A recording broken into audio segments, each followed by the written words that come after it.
The Hound of the Baskervilles. Chapter 9. Second Report of Dr. Watson. The Light upon the Moor. Baskerville Hall. The 15th of October. My dear Holmes, if I was compelled to leave you without much news during the early days of my mission, you must acknowledge that I am making up for lost time, and that events are now crowding thick and fast upon us. In my last report I ended upon my top note with Barrymore at the window, and now I have quite a budget already which will, unless I am much mistaken, considerably surprise you. Things have taken a turn which I could not have anticipated. In some ways they have within the last 48 hours become much clearer, and in some ways they have become more complicated. But I will tell you all and you shall judge for yourself. Before breakfast on the morning following my adventure I went down the corridor and examined the room in which Barrymore had been on the night before. The western window through which he had stared so intently has, I noticed, one peculiarity above all other windows in the house.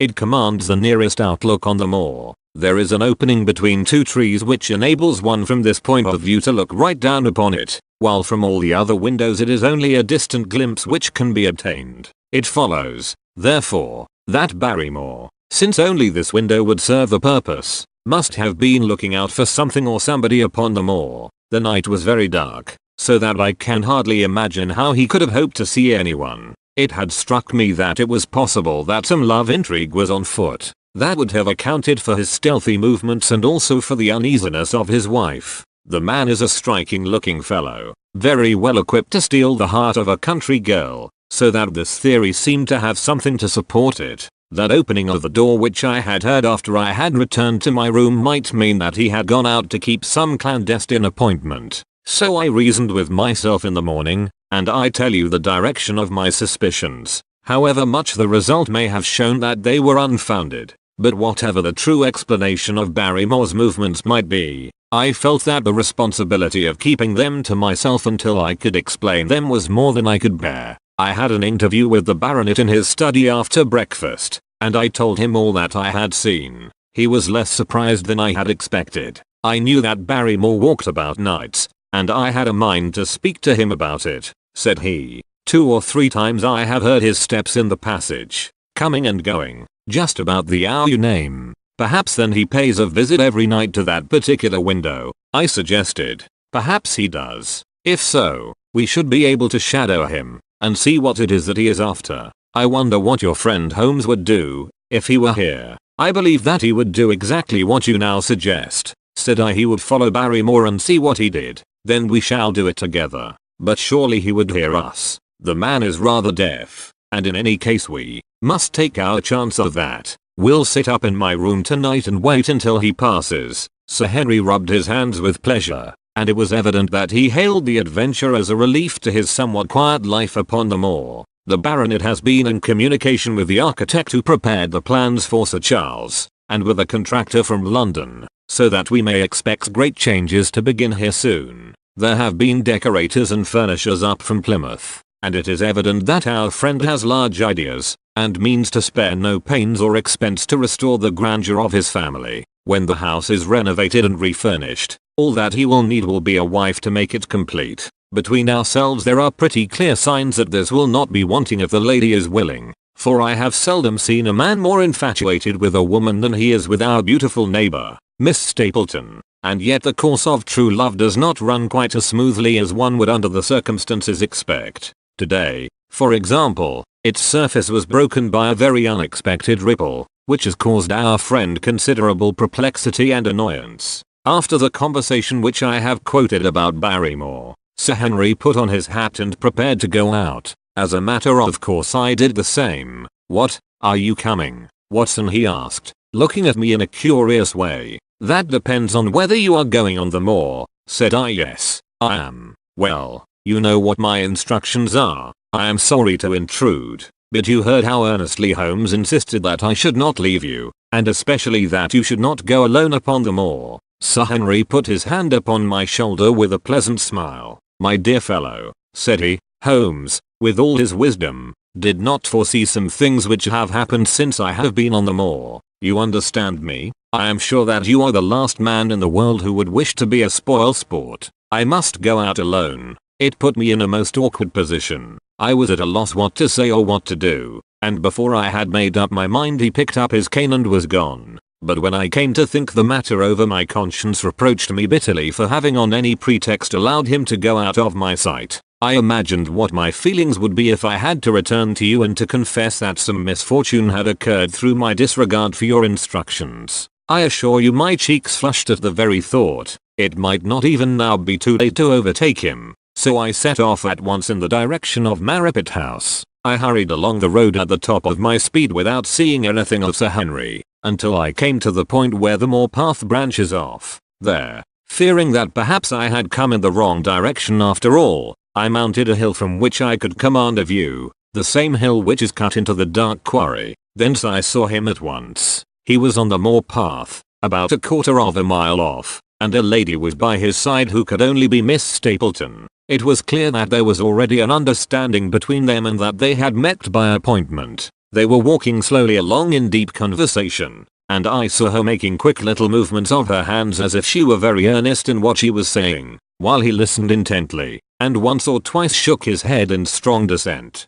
I stood among the rocks watching them, very much puzzled as to what I should do next. To follow them and break into their intimate conversation seemed to be an outrage, and yet my clear duty was never for an instant to let him out of my sight. To act the spy upon a friend was a hateful task. Still, I could see no better course than to observe him from the hill, and to clear my conscience by confessing to him afterwards what I had done. It is true that if any sudden danger had threatened him I was too far away to be of use, and yet I am sure that you will agree with me that the position was very difficult, and that there was nothing more which I could do. Our friend, Sir Henry, and the lady had halted on the path and were standing deeply absorbed in their conversation, when I was suddenly aware that I was not the only witness of their interview. A wisp of green floating in the air caught my eye, and another glance showed me that it was carried on a stick by a man who was moving among the broken ground. It was Stapleton with his butterfly.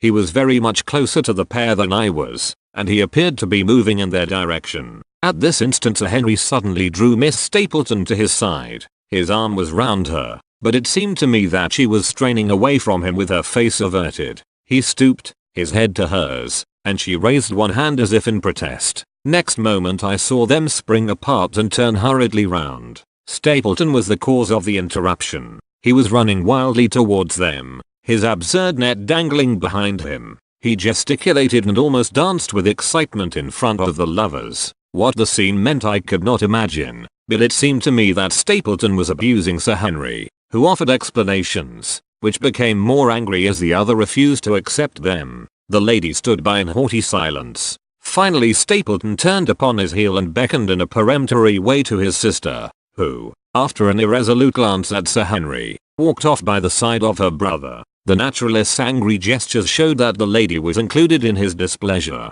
The baronet stood for a minute looking after them, and then he walked slowly back the way that he had come, his head hanging, the very picture of dejection. What all this meant I could not imagine, but I was deeply ashamed to have witnessed so intimate a scene without my friend's knowledge. I ran down the hill therefore and met the baronet at the bottom. His face was flushed with anger and his brows were wrinkled, like one who is at his wits' ends what to do. "Hello, Watson. Where have you dropped from?" said he. "You don't mean to say that you came after me in spite of all?" I explained everything to him, how I had found it impossible to remain behind, how I had followed him, and how I had witnessed all that had occurred. For an instant his eyes blazed at me, but my frankness disarmed his anger, and he broke at last into a rather rueful laugh. "You would have thought the middle of that prairie a fairly safe place for a man to be private," said he, "but, by thunder, the whole countryside seems to have been out to see me do my wooing, and a mighty poor wooing at that.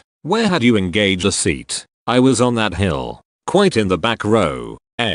"But her brother was well up to the front. Did you see him come out on us?" "Yes, I did." "Did he ever strike you as being crazy, this brother of hers?" "I can't say that he ever did." "I dare say not. I always thought him sane enough until today, but you can take it from me that either he or I ought to be in a straitjacket. What's the matter with me, anyhow? You've lived near me for some weeks, Watson. Tell me straight, now, is there anything that would prevent me from making a good husband to a woman that I loved?" "I should say not. He can't object to my worldly position, so it must be myself that he has this down on." What has he against me? I never hurt man or woman in my life that I know of, and yet he would not so much as let me touch the tips of her fingers. Did he say so? That, and a deal more. I tell you, Watson, I've only known her these few weeks, but from the first I just felt that she was made for me, and she, too, she was happy when she was with me, and that I'll swear.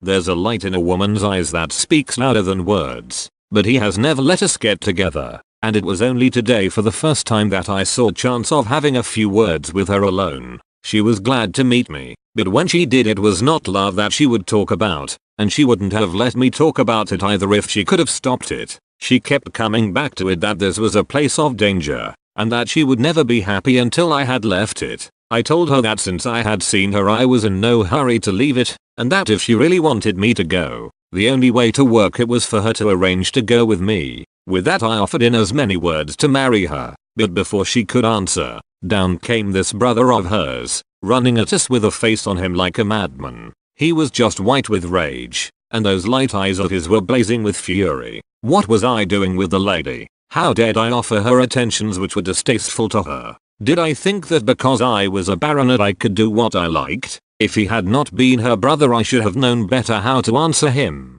As it was I told him that my feelings towards his sister were such as I was not ashamed of, and that I hoped that she might honor me by becoming my wife. That seemed to make the matter no better, so then I lost my temper too, and I answered him rather more hotly than I should perhaps, considering that she was standing by. So it ended by his going off with her, as you saw. And here am I as badly puzzled a man as any in this county. Just tell me what it all means, Watson, and I'll owe you more than ever I can hope to pay. I tried one or two explanations, but, indeed, I was completely puzzled myself. Our friend's title, his fortune, his age, his character, and his appearance are all in his favor, and I know nothing against him unless it be this dark fate which runs in his family. That his advances should be rejected so brusquely without any reference to the lady's own wishes, and that the lady should accept the situation without protest, is very amazing. However, our conjectures were set at rest by a visit from Stapleton himself that very afternoon. He had come to offer apologies for his rudeness of the morning, and after a long private interview with Sir Henry in his study, the upshot of their conversation was that the breach is quite healed, and that we are to dine at Marrowpit House next Friday as a sign of it. I don't say now that he isn't a crazy man, said Sir Henry. I can't forget the look in his eyes when he ran at me this morning, but I must allow that no man could make a more handsome apology than he has done. Did he give any explanation of his conduct? His sister is everything in his life, he says. That is natural enough, and I am glad that he should understand her value. They have always been together, and according to his account he has been a very lonely man with only her as a companion, so that the thought of losing her was really terrible to him. He had not understood, he said, that I was becoming attached to her, but when he saw with his own eyes that it was really so, and that she might be taken away from him, it gave him such a shock that for a time he was not responsible for what he said or did. He was very sorry for all that had passed, and he recognized how foolish and how selfish it was that he should imagine that he could hold a beautiful woman like his sister to himself for her whole life. If she had to leave him he had rather it was to a neighbor like myself than to anyone else. But in any case it was a blow to him, and it would take him some time before he could prepare himself to meet it. He would withdraw all opposition upon his part if I would promise for 3 months to let the matter rest and to be content with cultivating the lady's friendship during that time without claiming her love. This I promised, and so the matter rests. So there is one of our small mysteries cleared up. It is something to have touched bottom anywhere in this bog in which we are floundering. We know now why Stapleton looked with disfavor upon his sister's suitor, even when that suitor was so eligible a one as Sir Henry. And now I pass on to another thread which I have extricated out of the tangled skein. The mystery of the sobs in the night, of the tear-stained face of Mrs. Barrymore, of the secret journey of the butler to the western lattice window. Congratulate me, my dear Holmes, and tell me that I have not disappointed you as an agent, that you do not regret the confidence which you showed in me when you sent me down. All these things have by one night's work been thoroughly cleared. I have said by one night's work, but, in truth, it was by 2 nights' work, for on the first we drew entirely blank. I sat up with Sir Henry in his rooms until nearly 3 o'clock in the morning, but no sound of any sort did we hear except the chiming clock upon the stairs. It was a most melancholy vigil, and ended by each of us falling asleep in our chairs. Fortunately we were not discouraged, and we determined to try again. The next night we lowered the lamp, and sat smoking cigarettes without making the least sound. It was incredible how slowly the hours crawled by, and yet we were helped through it by the same sort of patient interest which the hunter must feel as he watches the trap into which he hopes the game may wander. 1 struck, and 2, and we had almost for the second time given it up in despair, when in an instant we both sat bolt upright in our chairs, with all our weary senses keenly on the alert once more. We had heard the creak of a step in the passage. Very stealthily we heard it pass along until it died away in the distance. Then the baronet gently opened his door and we set out in pursuit. Already our man had gone round the gallery, and the corridor was all in darkness. Softly we stole along until we had come into the other wing. We were just in time to catch a glimpse of the tall, black-bearded figure, his shoulders rounded, as he tiptoed down the passage. Then he passed through the same door as before, and the light of the candle framed it in the darkness and shot one single yellow beam across the gloom of the corridor. We shuffled cautiously towards it, trying every plank before we dared to put our whole weight upon it. We had taken the precaution of leaving our boots behind us, but, even so, the old board snapped and creaked beneath our tread. Sometimes it seemed impossible that he should fail to hear our approach. However, the man is fortunately rather deaf, and he was entirely preoccupied in that which he was doing. When at last we reached the door and peeped through, we found him crouching at the window, candle in hand, his white, intent face pressed against the pane, exactly as I had seen him 2 nights before. We had arranged no plan of campaign, but the baronet is a man to whom the most direct way is always the most natural. He walked into the room, and as he did so Barrymore sprang up from the window with a sharp hiss of his breath and stood, livid and trembling, before us. His dark eyes, glaring out of the white mask of his face, were full of horror and astonishment as he gazed from Sir Henry to me. "What are you doing here, Barrymore?" "Nothing, sir." His agitation was so great that he could hardly speak, and the shadows sprang up and down from the shaking of his candle. "It was the window, sir. I go round at night to see that they are fastened." "On the 2nd floor?" "Yes, sir. All the windows." "Look here, Barrymore," said Sir Henry,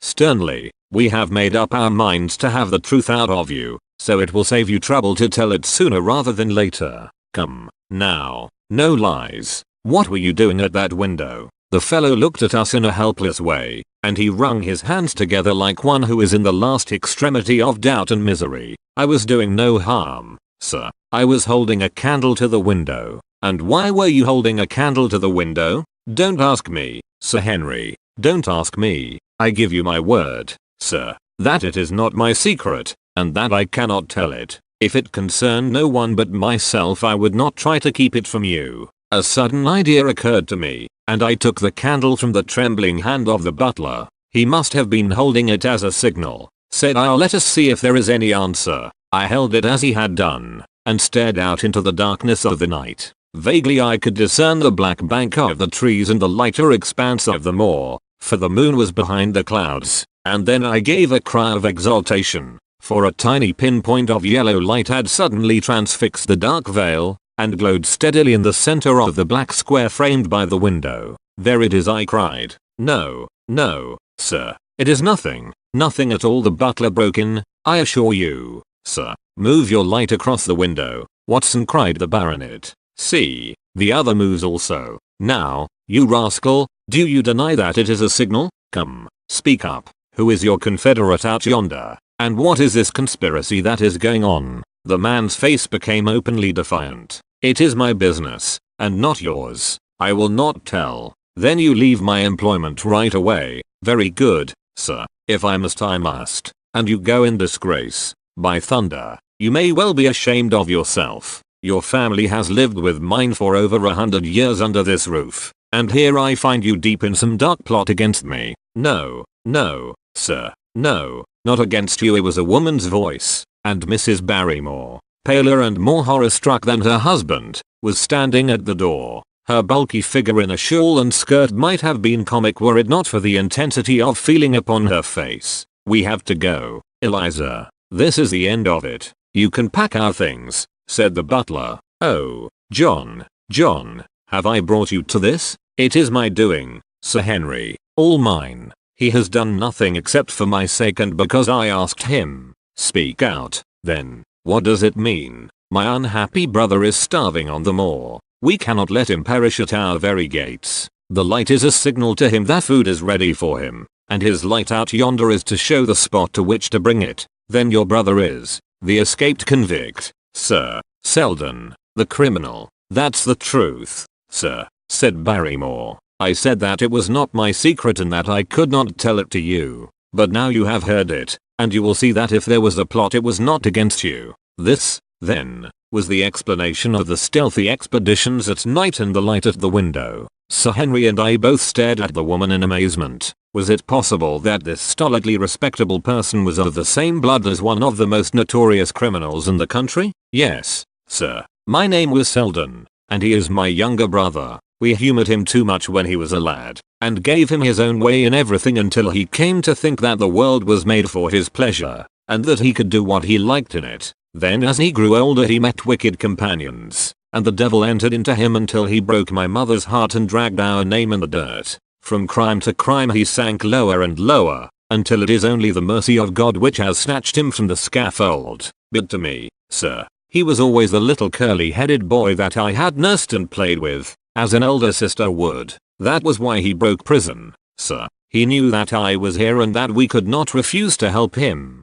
When he dragged himself here one night, weary and starving, with the warders hard at his heels, what could we do? We took him in and fed him and cared for him. Then you returned, sir, and my brother thought he would be safer on the moor than anywhere else until the hue and cry was over. So he lay in hiding there. But every second night we made sure if he was still there by putting a light in the window, and if there was an answer my husband took out some bread and meat to him. Every day we hoped that he was gone, but as long as he was there we could not desert him. That is the whole truth, as I am an honest Christian woman, and you will see that if there is blame in the matter it does not lie with my husband, but with me, for whose sake he has done all that he has." The woman's words came with an intense earnestness which carried conviction with them. "Is this true, Barrymore?" "Yes, Sir Henry, every word of it." "Well, I cannot blame you for standing by your own wife. Forget what I have said. Go to your room, you two, and we shall talk further about this matter in the morning." When they were gone we looked out of the window again.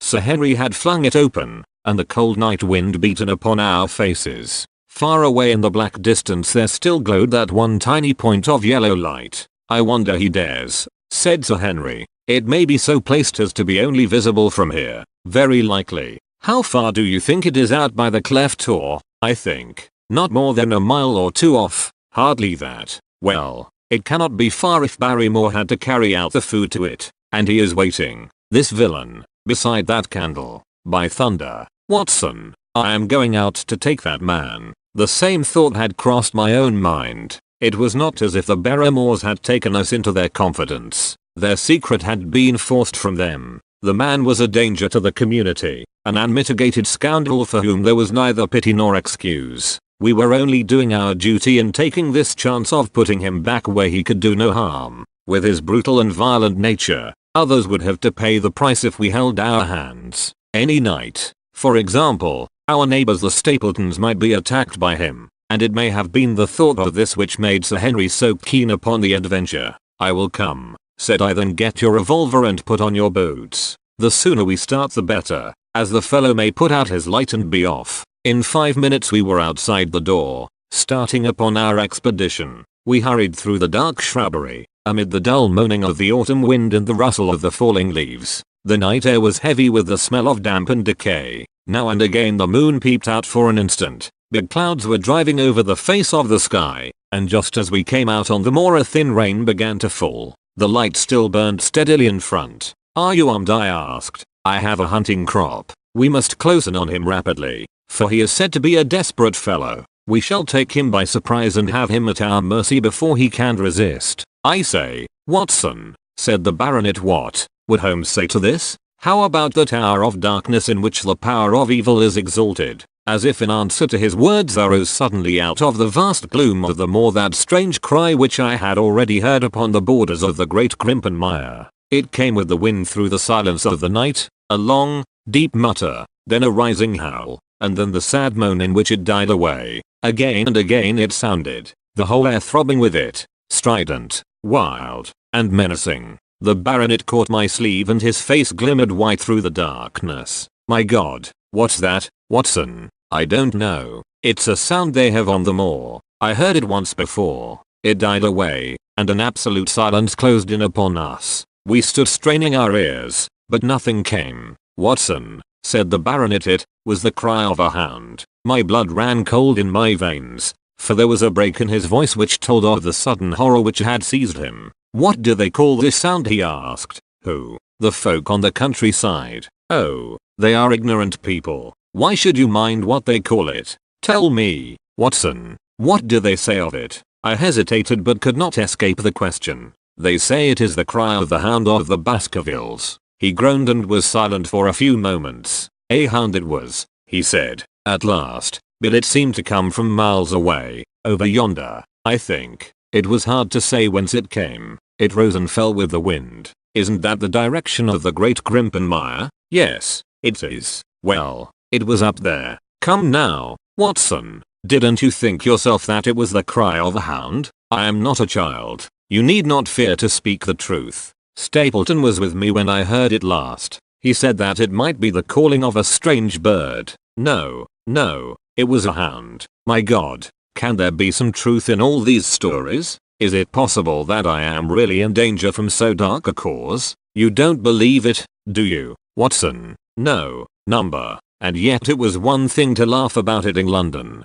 and it is another to stand out here in the darkness of the moor and to hear such a cry as that. And my uncle, there was the footprint of the hound beside him as he lay. It all fits together. I don't think that I am a coward, Watson, but that sound seemed to freeze my very blood. Feel my hand. It was as cold as a block of marble. You'll be alright tomorrow. I don't think I'll get that cry out of my head. What do you advise that we do now? Shall we turn back? No, by thunder, we have come out to get our man, and we will do it. We after the convict, and a hellhound, as likely as not, after us. Come on, we'll see it through if all the fiends of the pit were loose upon the moor. We stumbled slowly along in the darkness, with the black loom of the craggy hills around us, and the yellow speck of light burning steadily in front. There is nothing so deceptive as the distance of a light upon a pitch dark night, and sometimes the glimmer seemed to be far away upon the horizon and sometimes it might have been within a few yards of us. But at last we could see whence it came, and then we knew that we were indeed very close. A guttering candle was stuck in a crevice of the rocks which flanked it on each side so as to keep the wind from it and also to prevent it from being visible, save in the direction of Baskerville Hall. A boulder of granite concealed our approach, and crouching behind it we gazed over it at the signal light. It was strange to see this single candle burning there in the middle of the moor, with no sign of life near it, just the one straight yellow flame and the gleam of the rock on each side of it. What shall we do now, whispered Sir Henry. Wait here, he must be near his light. Let us see if we can get a glimpse of him. The words were hardly out of my mouth when we both saw him. Over the rocks, in the crevice of which the candle burned, there was thrust out an evil yellow face, a terrible animal face, all seamed and scored with vile passions, foul with mire, with a bristling beard, and hung with matted hair. It might well have belonged to one of those old savages who dwelt in the burrows on the hillsides. The light beneath him was reflected in his small, cunning eyes which peered fiercely to right and left through the darkness, like a crafty and savage animal who has heard the steps of the hunters. Something had evidently aroused his suspicions. It may have been that Barrymore had some private signal which we had neglected to give, or the fellow may have had some other reason for thinking that all was not well, but I could read his fears upon his wicked face. Any instant he might dash out the light and vanish in the darkness. I sprang forward therefore, and Sir Henry did the same. At the same moment the convict screamed out a curse at us and hurled a rock which splintered up against the boulder which had sheltered us. I caught one glimpse of his short, squat, strongly built figure as he sprang to his feet and turned to run. At the same moment by a lucky chance the moon broke through the clouds. We rushed over the brow of the hill, and there was our man running with great speed down the other side, springing over the stones in his way with the activity of a mountain goat. A lucky long shot of my revolver might have crippled him, but I had brought it only to defend myself if attacked, and not to shoot an unarmed man who was running away. We were both swift runners and in fairly good training, but we soon found that we had no chance of overtaking him. We saw him for a long time in the moonlight until he was only a small speck moving swiftly among the boulders upon the side of a distant hill. We ran and ran until we were completely blown, but the space between us grew ever wider. Finally we stopped and sat panting on 2 rocks, while we watched him disappearing in the distance. And it was at this moment that there occurred a most strange and unexpected thing. We had risen from our rocks and were turning to go home, having abandoned the hopeless chase. The moon was low upon the right, and the jagged pinnacle of a granite tor stood up against the lower curve of its silver disk. There, outlined as black as an ebony statue on that shining background, I saw the figure of a man upon the tor. Do not think that it was a delusion, Holmes. I assure you that I have never in my life seen anything more clearly. As far as I could judge, the figure was that of a tall, thin man. He stood with his legs a little separated, his arms folded, his head bowed, as if he were brooding over that enormous wilderness of peat and granite which lay before him. He might have been the very spirit of that terrible place. It was not the convict. This man was far from the place where the latter had disappeared. Besides, he was a much taller man. With a cry of surprise I pointed him out to the baronet, but in the instant during which I had turned to grasp his arm the man was gone. There was the sharp pinnacle of granite still cutting the lower edge of the moon, but its peak bore no trace of that silent and motionless figure. I wished to go in that direction and to search the tor, but it was some distance away. The baronet's nerves were still quivering from that cry, which recalled the dark story of his family, and he was not in the mood for fresh adventures. He had not seen this lonely man upon the tor and could not feel the thrill which his strange presence and his commanding attitude had given to me. "A warder, no doubt," said he. "The moor has been thick with them since his fellow escaped. Well, perhaps his explanation may be the right one, but I should like to have some further proof of it. Today we mean to communicate to the Princetown people where they should look for their missing man, but it is hard lines that we have not actually had the triumph of bringing him back as our own prisoner. Such are the adventures of last night, and you must acknowledge, my dear Holmes, that I have done you very well in the matter of a report. Much of what I tell you is no doubt quite irrelevant, but still I feel that it is best that I should let you have all the facts and leave you to select for yourself those which will be of most service to you in helping you to your conclusions. We are certainly making some progress. So far as the Barrymores go we have found the motive of their actions, and that has cleared up the situation very much. But the moor with its mysteries and its strange inhabitants remains as inscrutable as ever. Perhaps in my next I may be able to throw some light upon this also. Best of all would it be if you could come down to us. In any case you will hear from me again in the course of the next few days.